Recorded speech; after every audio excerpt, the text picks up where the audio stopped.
Hello and welcome to Krista's So Crafty. Today I'm going to show you how to make boxy bottoms on a tote bag.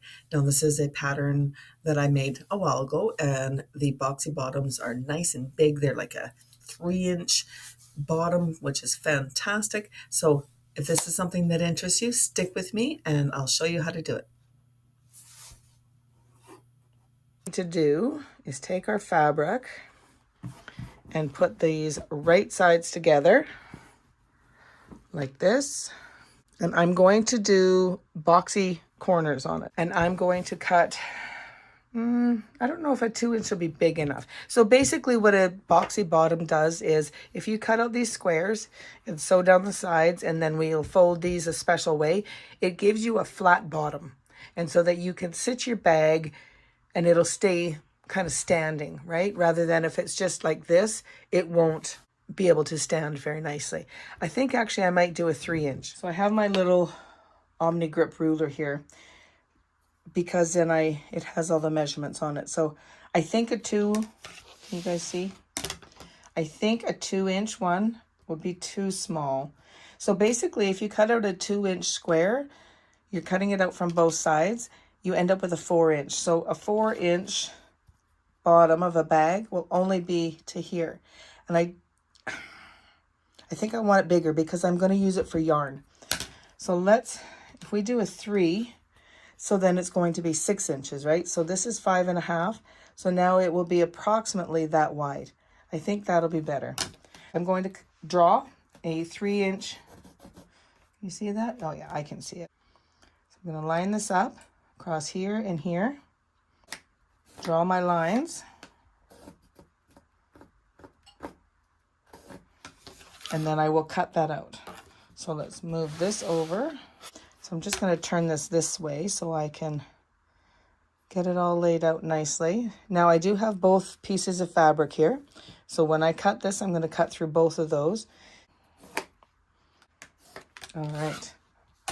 Now I could use my rotary cutter. However, I don't want to chance going over, so I'm just going to use my scissors. So we're just going to cut these right out. Like this.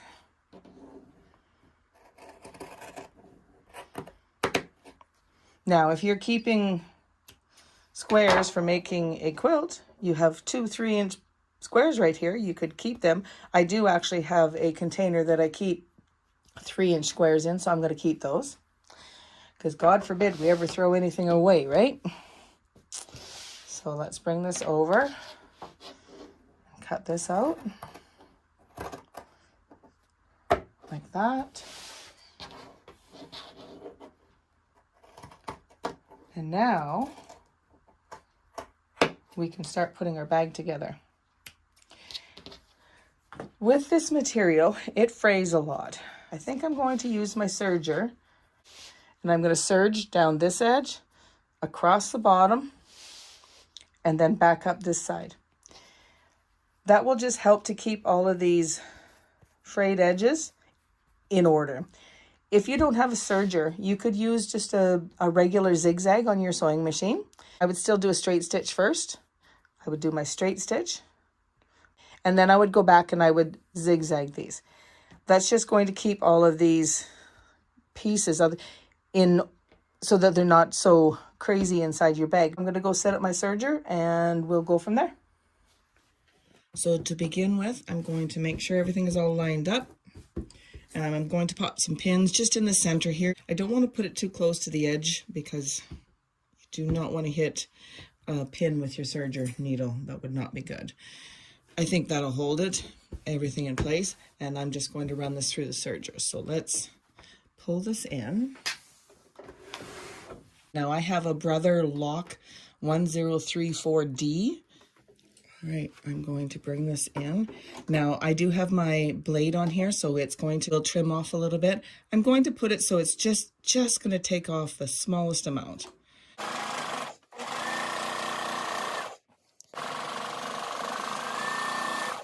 And then I'm going to take a pair of scissors and I'm just going to snip that.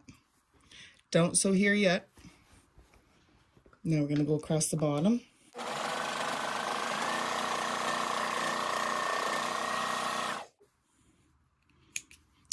that, and then down this side.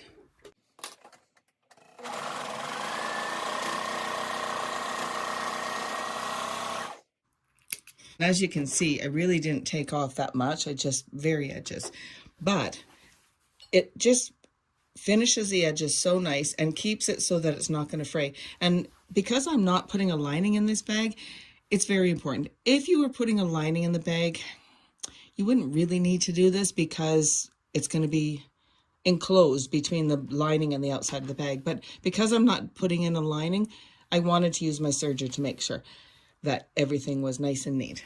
So now what I'm going to do is I'm going to open up the bottom where we cut those 3-inch squares out, and I'm going to nest my seams together. So I've taken and I folded this seam to the left and this seam to the right, and then that way I can push them together and they nestle in there nice. So I am going to put a pin in there, but I'm going to be very mindful to take it out before I get it anywhere near that blade. And if I took these pins out, it would make it a lot easier to do this step. There we go. There we go. Okay. So fold this out like this, and I'm going to run this through here as well. Get that up just a little bit.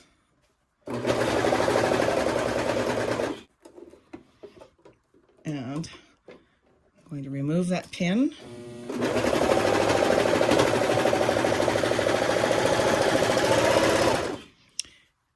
And there is our corner done. So now I'm going to flip over to the other side and do this corner. This seam is pointing that way, so I want it to go the same way over here. So I'm going to point it that way, and then this seam I'll point to the right. So the top one is going to the left, and the bottom one is going to the right. Put that pin in.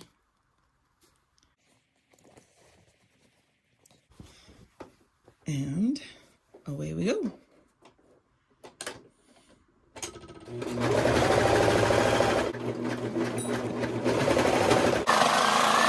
Thank you for joining me today on Krista So Crafty. I really appreciate you being here.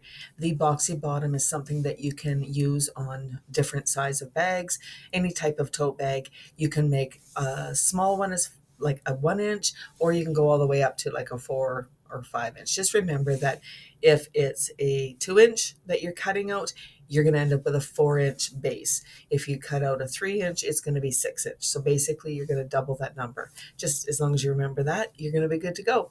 So I want to thank you again for joining me. If you enjoyed this video, give it a thumbs up. Consider subscribing to my channel and click on the bell to receive notification every time I upload a new video. I'll put a couple more videos coming up right away here that you can watch until I upload my new video. Thank you and happy crafting.